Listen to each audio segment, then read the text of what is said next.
Nous voici arrivés au dernier chapitre de l'histoire du bon petit Henri. Il arrive enfin au jardin, il trouve la porte, il l'ouvre, il rentre et il fouille partout. Mais il y a plein de fleurs qu'il ne connaît pas, donc il reconnaît pas la plante de vie. Il se rappelle que la fée bienfaisante lui a dit qu'il y avait un docteur qui s'occupait de son jardin, donc il l'appelle. Il lui explique qu'il a besoin de cette plante pour soigner sa mère et que c'est la fée bienfaisante qui l'a envoyée. Du coup, le docteur accepte de lui donner la plante de vie et il se rappelle que le loup lui a donné un bâton magique et hop, en une seconde, il se retrouve chez sa maman. Il utilise la plante, sa maman, elle guérit comme si de rien n'était et elle lui dit, eh ben dis donc, tu as bien changé, tu as l'air d'avoir grandi. La fée bienfaisante arrive, elle explique toutes les aventures, toutes les épreuves que Henri a subies pour la sauver, qu'il a été courageux, qu'il a été patient. Henri est tout gêné d'entendre la fée bienfaisante dire tout ce bien de lui, mais sa mère le remercie, lui fait des gros câlins, elle est très heureuse d'avoir retrouvé son fils et que son fils ait été tant courageux.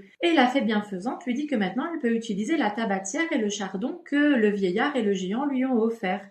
Donc Henri, il ouvre la tabatière et alors dedans, c'était pas du tabac, il y a plein de petits ouvriers qui en sortent et qui construisent une belle maison, un beau jardin, des bois et une prairie autour de la maison pour que Henri et sa maman puissent vivre confortablement et heureux. Et ensuite, il utilise le chardon du géant et il fait venir des habits pour sa maman, des chaussures pour sa maman et pour lui, du linge pour la maison, de la nourriture. Il demande aussi des vaches pour qu'ils aient du lait, des chevaux pour qu'ils puissent se déplacer, tout ce qu'il leur faut comme nourriture, mais le strict nécessaire. Ils se sont bien habillés, confortablement, mais modestement. Il n'a pas demandé des bijoux, il n'a pas demandé des richesses. Et ils n'ont jamais eu besoin d'utiliser le bâton magique que le loup lui avait offert, parce qu'ils sont tellement heureux là où ils vivent qu'ils n'ont jamais eu besoin d'aller voir ailleurs, en fait.